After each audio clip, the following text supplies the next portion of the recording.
Boa noite, pessoal. Vou começar a fazer a revisão de fundamentos do movimento humano. Já peço desculpas, estou com uma sinusite brava aqui, então a minha respiração está um pouco atrapalhada, mas não é coronavírus, tá? Graças a Deus.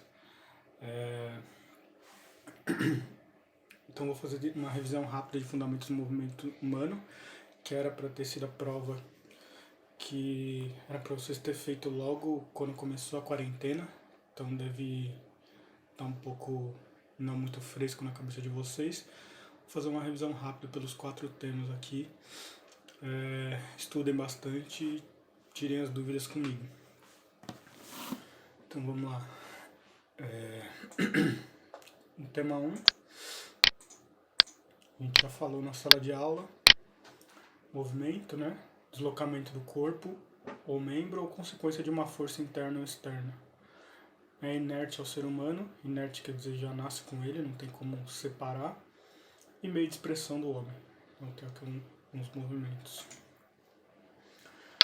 Aí o ser humano, com a sua inteligência, sua capacidade, começou ao longo do tempo, aqui vejam, o homem das cavernas, começou a evoluir esse movimento corporal até criar a cultura corporal.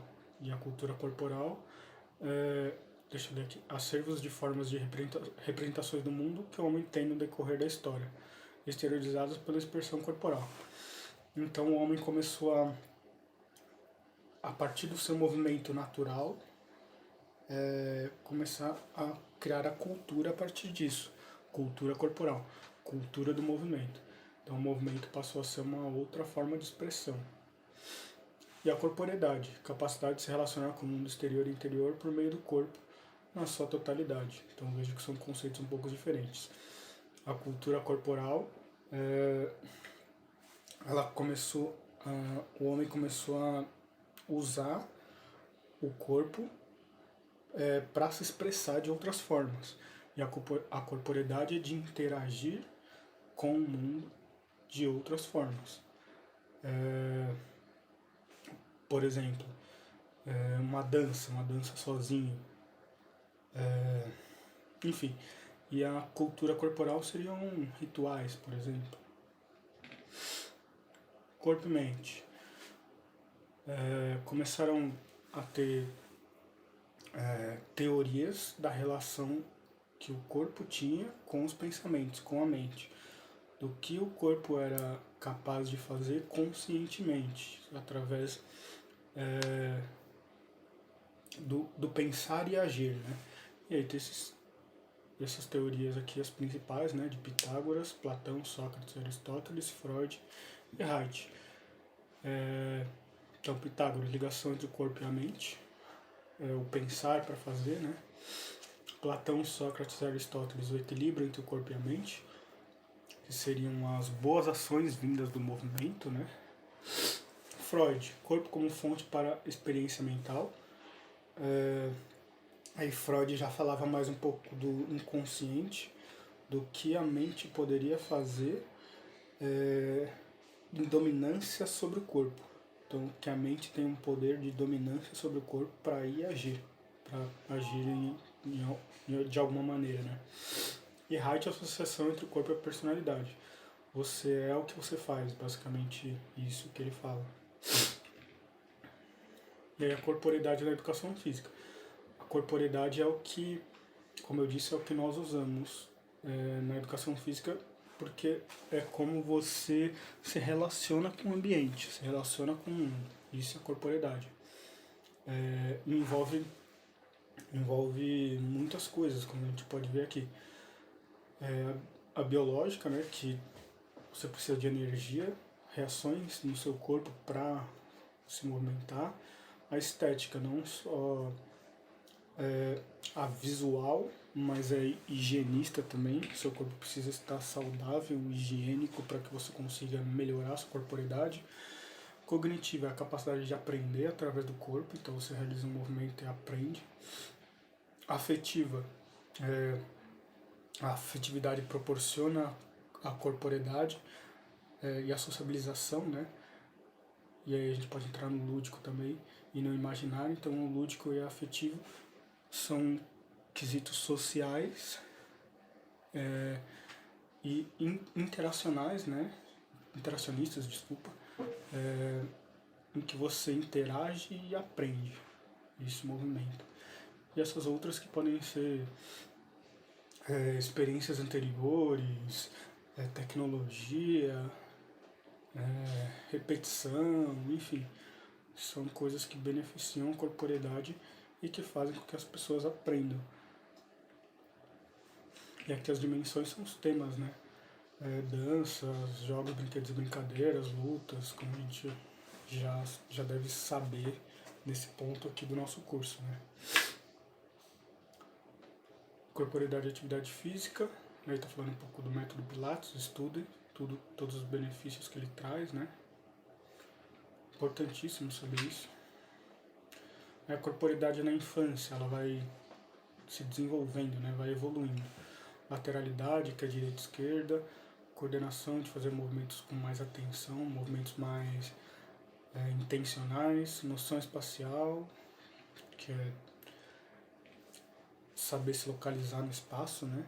Noção temporal, que é por tempo mesmo, controlar o tempo, fazer ações em um determinado tempo, seguir essa noção temporal.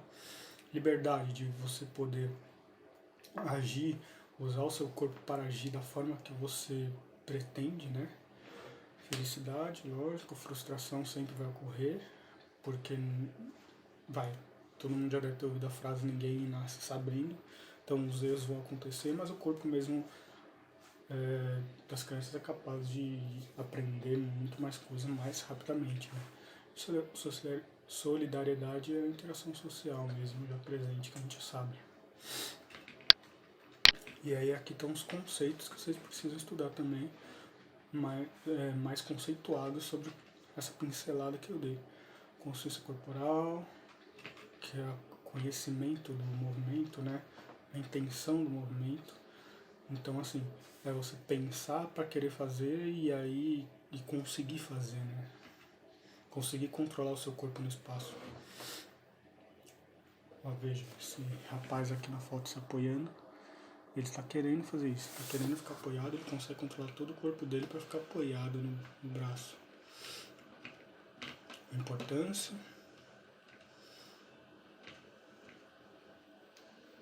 Consciência corporal e educação física. Quanto mais estimulada a consciência corporal, mais efetiva vai ser essa aula, né? Porque a ideia é essa, de que os movimentos sejam cada vez mais coordenados e intencionais, para que promova o desenvolvimento. Domínio corporal, corporeidade e a personalidade do caráter. Por que está falando a personalidade do caráter? Porque os movimentos, ele te dá limites e quanto mais movimentos você conseguir realizar, mais você vai, como eu posso dizer, vai expandindo os seus limites de conhecimento, e você vai entendendo cada vez mais o mundo, que tem os limites também. Cada um tem seus limites, suas limitações, né?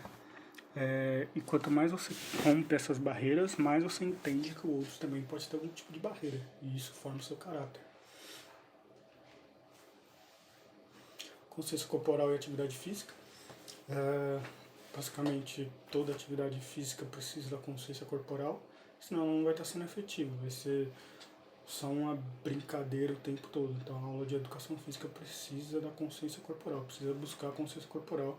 Lógico, pode ter brincadeiras, não precisa ser o tempo todo, mas a consciência corporal tem que ser buscada durante a maioria do tempo das suas aulas. Postura corporal. Vocês vão ver alguns conceitos, né?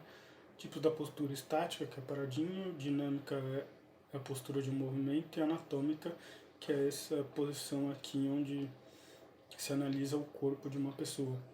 Então, quando ela está parada, com as palmas da mão viradas para frente, a gente chama de posição anatômica, na qual a gente consegue visualizar melhor os movimentos e analisar movimentos e as partes do corpo. Alinhamento da coluna, tipos da curvatura, cervical, que é aqui em cima da coluna, torácica vem até aqui no tórax, né? Lombar até aqui, que é o lombo, né? E o sacropélvico, que é o finalzinho. Aqui os problemas que podem acontecer na coluna, e eles alteram. Por que está falando isso? Porque essas deficiências de postura podem atrapalhar a consciência corporal e o movimento. Então, esses probleminhas na coluna podem ser considerados um dificultador da corporeidade e do movimento. Eles podem dificultar um certo movimento. Tipo de desordem, escoliose, lordose, cifose. Tá aqui descrito o que é, estudem.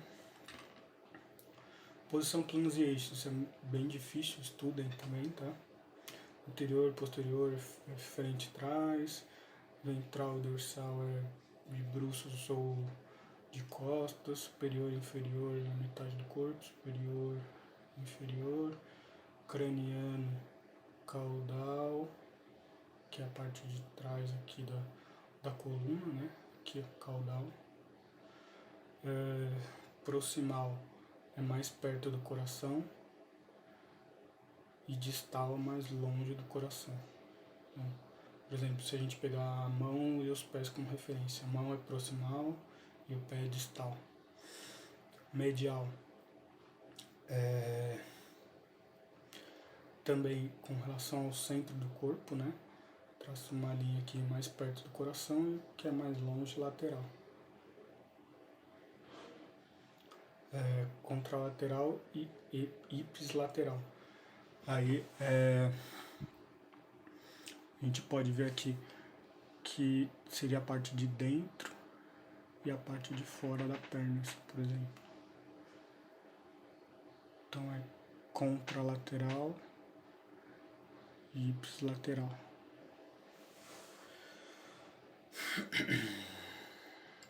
Plano sagital, flexão e extensão, que é o plano sagital. Frontal seria esse, que divide em frente e trás. Transverso é a rotação, quando gira. Eixo, antero-posterior, médio lateral e longitudinal. Médio lateral seria quando divide esse aqui, que divide no meio. Esse aqui.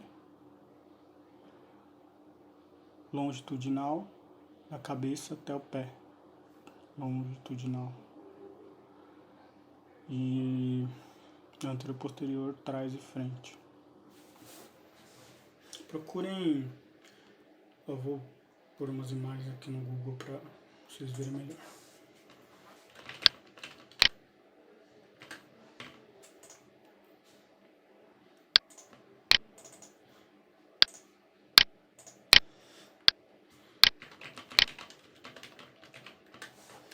Plano sagital. Aquela imagem tá ruim. Sagital, ó, divide em direita e esquerda.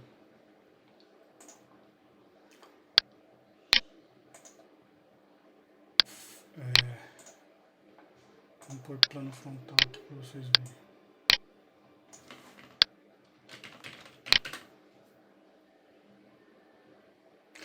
Na verdade, o plano sagital é flexão, né? Aqui o plano frontal, ó, pensa que divide aqui no meio, pensa que esse retângulo divide no meio. E transverso.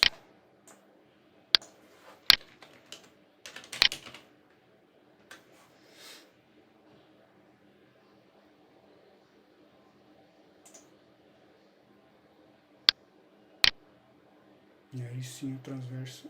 Peraí. Deixa eu ver uma imagem. Plano transverso divide em cima e embaixo.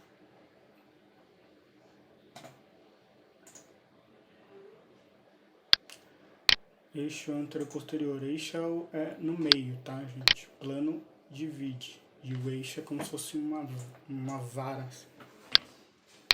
Eixo anteroposterior. Ó, aqui, esse aqui dá pra ver melhor o eixo.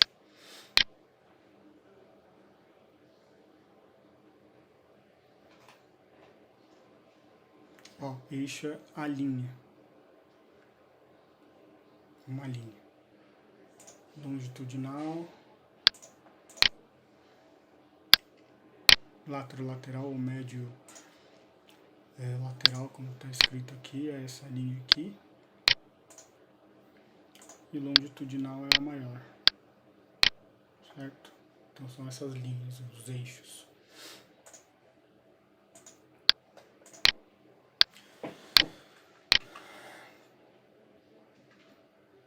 Esses planos, planos a gente consegue ver melhor na aula prática, tá? Então só estudem o conceito de cada um e aí na prática eu mostro para vocês.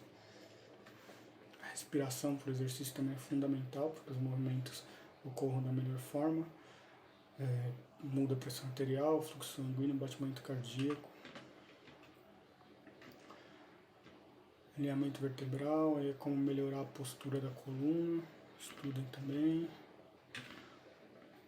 Então, recapitulando: movimento e corporeidade, educação física, consciência corporal, educação física, postura corporal, posição, planos e eixo, respiração.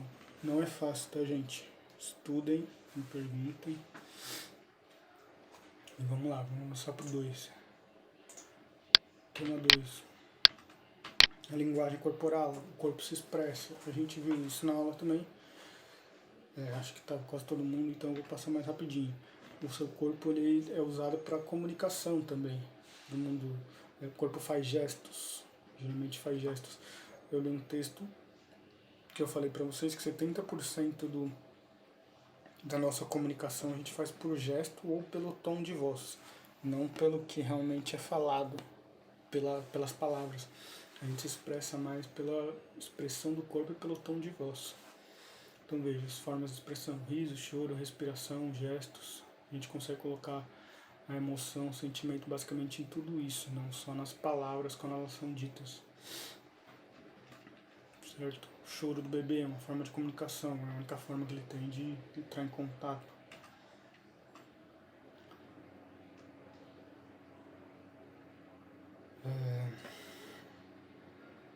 Formas de abordagem do conteúdo. Como a gente passa, isso é importante também porque a gente precisa passar a informação para os nossos alunos. Não adianta a gente só saber o que fazer e a gente não passa a informação corretamente para os alunos. A gente precisa saber fazer, reflexão sobre saber e fazer. A gente conseguindo fazer com que eles entendam isso, com que eles captem isso, a nossa aula vai ser cada vez melhor. Então, saber, ter uma proposta de aprendizagem de determinado conhecimento. Você mostra para eles o que eles vão fazer, eles precisam conhecer o que eles vão fazer. Saber fazer, corrigir, fazer correções, para que eles saibam fazer da forma correta. Reflexão sobre fazer e saber fazer.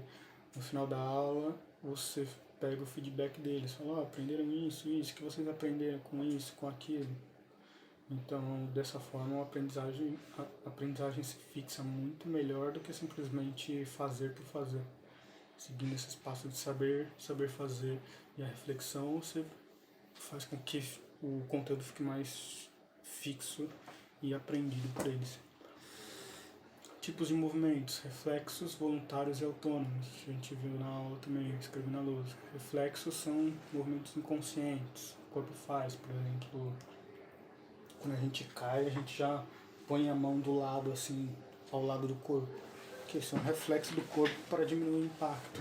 Quando põe a mão numa coisa quente, a gente tira numa velocidade absurda. Isso é reflexo inconsciente.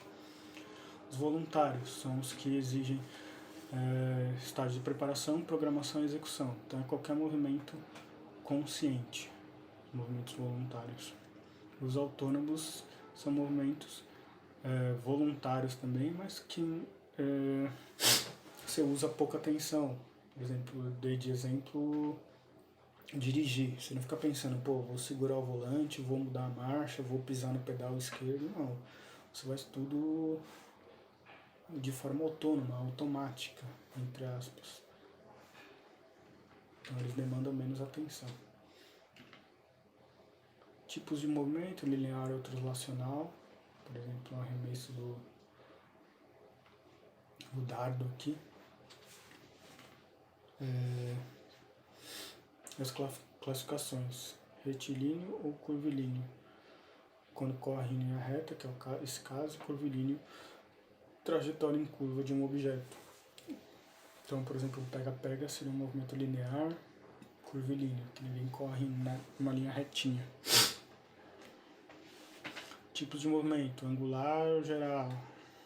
Isso a gente já viu.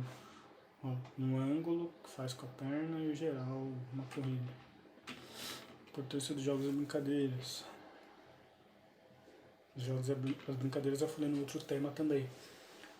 Te dá mais possibilidade de você usar mais movimentos, né? Movimentos possivelmente autônomos ou voluntários, né? Depende do jogo da brincadeira. Porque ele possibilita você usar um maior número de movimentos para que eles sejam aprendidos. Curvas do movimento, interno e externo. Causas, perdão.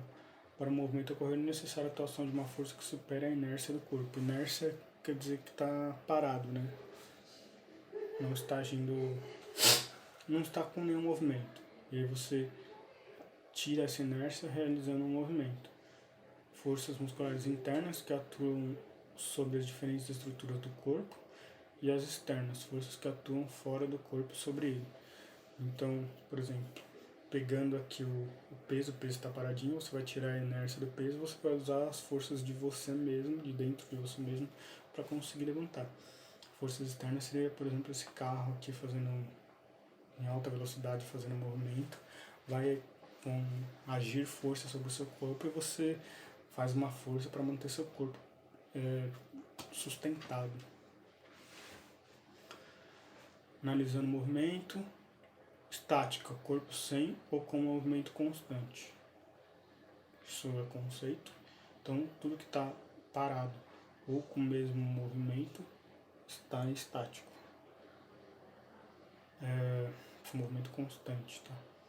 Cinética são das forças que causam movimento. Então, quando tem um objeto, por exemplo, essa bola aqui, e o rapaz usou a força do corpo dele para movimentar, isso é cinética. Cinemática descreve o movimento. Então, cinemática seria analisar o movimento que essa bola faz, o movimento que o corpo faz para realizar o movimento. O corpo tem articulações, a gente já viu. Ombro, cotovelo, punho, dedos, pescoço, maxilar, quadril. As costelas a gente pode considerar uma articulação, mas isso a gente vai ver melhor em anatomia. Joelhos, tornozelos, dedos, são todas articulações do corpo. As articulações que promovem o movimento corporal. Imagina esse bonequinho se mexendo, vocês vão ver que ele vai se mexer só nas articulações. Nos segmentos é possível. Marcha e equilíbrio, também tipos de movimentos corporais, dei uma olhadinha. Centro de gravidade, que é onde fica distribuído todo o peso do corpo para que ele fique em equilíbrio. Base de sustentação, que geralmente de pé são os pés, né? De pé, mas pode alterar conforme o movimento.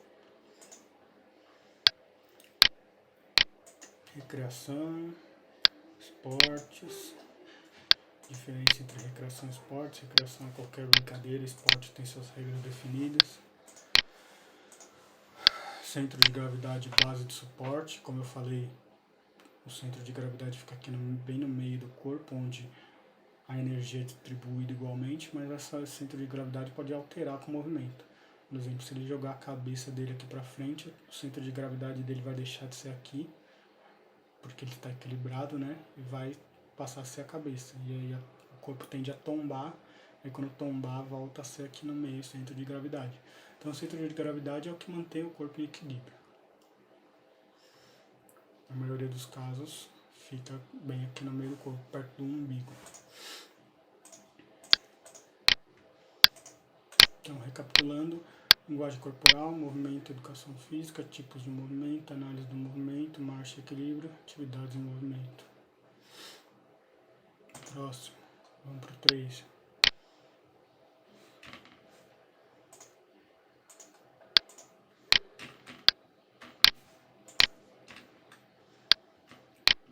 Movimento humano e práticas pedagógicas.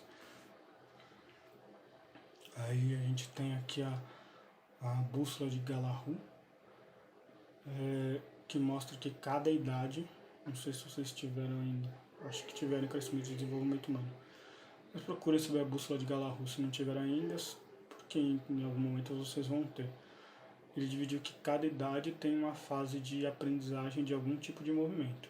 Então começa quando o bebê, que já tem os movimentos do corpo, do ser humano mesmo, que não tem como tirar, inerentes ao corpo. Então os bebezinhos fazem movimentos que ele já nasce sabendo, entre aspas. E aí são só reflexos. E aí depois vai evoluindo. Fase motor rudimentar, onde os movimentos são meio ruins. Fase fundamental, grande aquisição de movimentos. E depois a especializada, que vai usar na vida adulta, que está aqui os 3 tipos. Habilidades a gente já viu, né? Habilidades fundamentais: correr, saltar, gritar,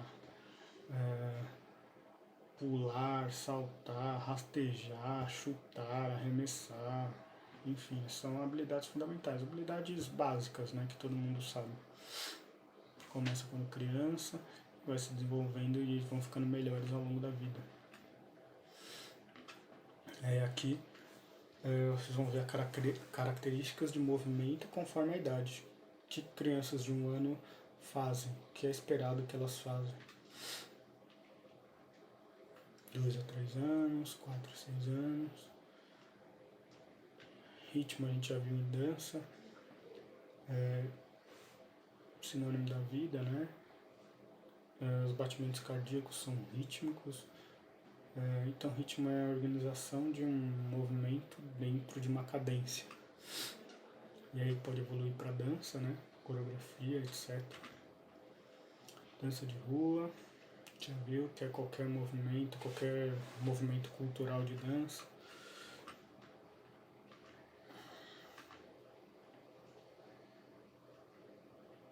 Atividades de expressão corporal: esportes, dança, ginástica, lutas, teatro.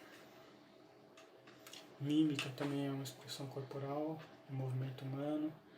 Estudem, pode cair, diga conceitos da mímica, ou ele fala alguns conceitos, por exemplo, forma de brincadeira, imitar pessoas, animais e objetos, o que é? Você tem que responder que é mímica, por exemplo. Folclore, conjunto de criações da comunidade fundamentado em suas tradições e que expressam a sua identidade.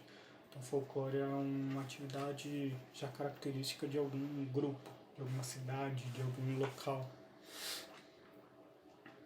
Jogo, como eu já disse anteriormente, tem regras estabelecidas, né?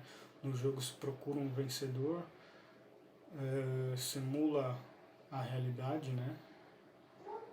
Uma simulação lúdica da realidade, então é uma brincadeira, entre aspas, com regras onde se procura um vencedor. E aí, para isso você precisa da cooperação, da responsabilidade de seguir as regras, de um ajudar o outro para conseguir chegar no objetivo natural do ser humano. Características do jogo: o jogo é lúdico, inerente ao ser humano, todo mundo joga. O jogo é imprevisível, por isso que ele tem grande valor. Não vai ser sempre a mesma coisa.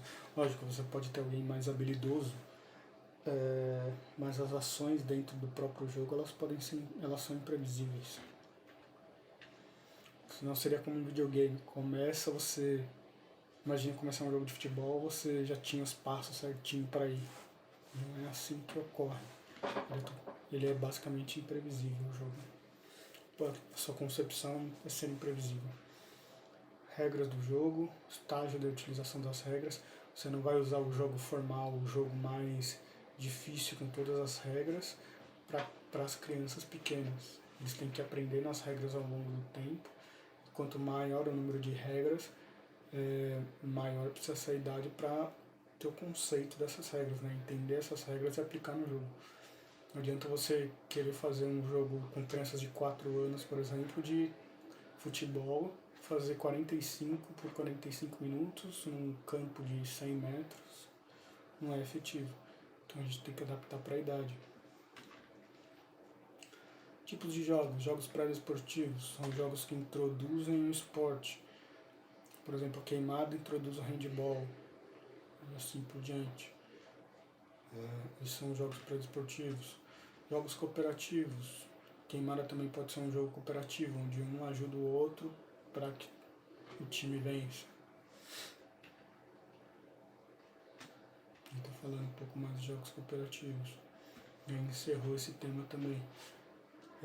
Movimento humano e práticas pedagógicas, propostas metodológicas para crianças, atividades rítmicas, atividade de expressão corporal, o jogo e os tipos de jogos. Aí vamos para o tema 4.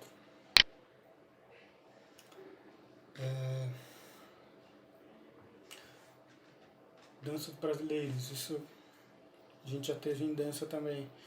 A dança é considerada um dos principais componentes culturais em todo o mundo. Na verdade, esse tema era para ser a introdução da matéria de dança, né? Que era para ter sido aplicado em março, no final de março, era para introduzir as danças. Mas aí agora, como vocês já tiveram a prova de dança, pode ser que fique um pouco mais claro, um pouco mais fácil. Os diversos tipos de dança dão forma à cultura brasileira, então o povo é estabelecido através da sua cultura, das suas danças também. A expressão artística das tradições e dos costumes de uma região. Aqui está citando alguns exemplos. Dei uma lida porque pode cair. Frevo de qual região, por exemplo. Camaleão de qual região. Não deixem passar isso. Que outros ritmos, catira, fandango, samba. O Brasil é gigantesco. Permite, vejam que são praticamente, entre aspas, como se fossem vários países dentro de um só. Influência africana. O povo africano é muito rico culturalmente, né? O povo puro de cultura, não tinha, por mais que eles tenham sido dominados, né, infelizmente, mas eles conseguiram permanecer com a cultura deles, né? Mesmo que vista com outros olhos pelos povos europeus, eles conseguiram pelo menos manter a cultura da dança e algumas religiosas, né? Enfim, poucas, porque também a opressão europeia tentou acabar com as religiões, que até hoje em dia tem muito preconceito em cima das religiões africanas, mas enfim, isso não é o caso. A cultura de dança da África continuou sempre sendo muito rica. E aí vieram para o Brasil e deixaram um pouco desse legado aí da cultura de ritmos e danças. Capoeira, né, que foi trazida um pouco da África, adaptada aqui. Criada pelos escravos africanos, trazida para o Brasil e aí foi adaptada. Influência indígena, os povos indígenas que aqui habitavam o Brasil também deixaram um pouco de cultura pra gente. Alimentar, danças, costumes, culinária, danças, músicas, rituais.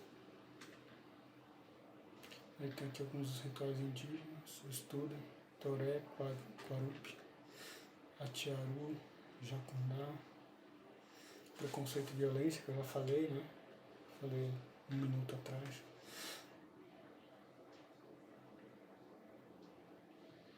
Que as danças sofrem preconceito, principalmente as danças religiosas, enfim.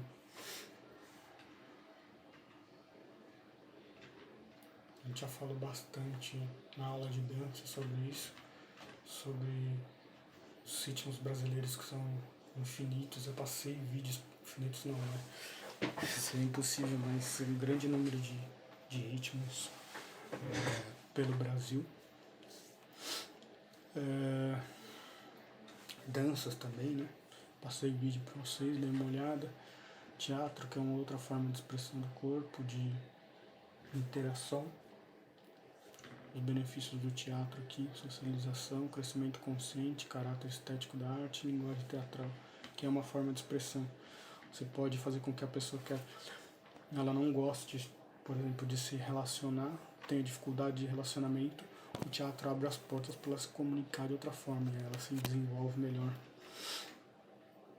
Música, forma de arte e prática cultural humana que combina vários sons e ritmos. Está presente em várias atividades do ser humano, auxilia na produção de endorfina, que acalma, né? Esse hormônio é o que acalma, né, as pessoas. Teoria do portal do controle da dor. Então, tem teorias de que a dança e a música beneficiam no controle da dor, de dores. Música, atividade física. Veja, é muito mais prazeroso, como está escrito aqui, fazer uma atividade física com uma música. Age como meio para distração e estimulação. Explicação para a presença do ritmo na música e no movimento. Ação contrária. Então, os benefícios da música aqui na atividade física. Gênero e movimento humano. Coisas que a gente deve excluir da nossa aula. Qualquer um joga, brinca, dança, do que quiser. Quanto mais cedo a gente começar a criar a cultura de que todo mundo pode executar tudo, melhor vai ser no futuro para essas crianças e no futuro do caráter dessas pessoas também.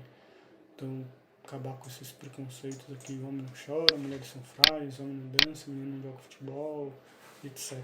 Todo mundo pratica tudo de forma igual na sua aula e todo mundo deve ser tratado assim. Gênero, jogos e brincadeiras. Tem uma líder também. Nós temos que possibilitar que todos sintam e pratiquem a mesma coisa. A busca pelo corpo ideal também é um conceito de movimento humano, na procura da saúde, né? Mas tem outros fatores que podem dificultar ou alterar essa busca pelo corpo ideal. Geralmente influenciados pela mídia, né? Que mostram corpos perfeitos, sarados, que todo mundo tem que buscar, mas não, o ideal seria buscar saúde pela atividade física.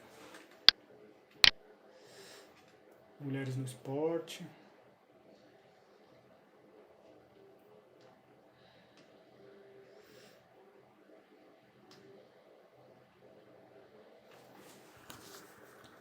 E é isso, pessoal.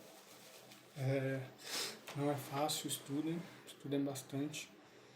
Talvez eu tenha passado muito rápido, mas também é muito conteúdo para falar em tão pouco tempo. Então vão estudando, ouvindo esse vídeo ao mesmo tempo, que aí vocês vão tirando dúvidas. Mas mesmo assim, se tiver alguma dúvida, principalmente naquela parte de planos e eixos, podem me perguntar. É isso. Valeu, obrigado por mais essa e até mais.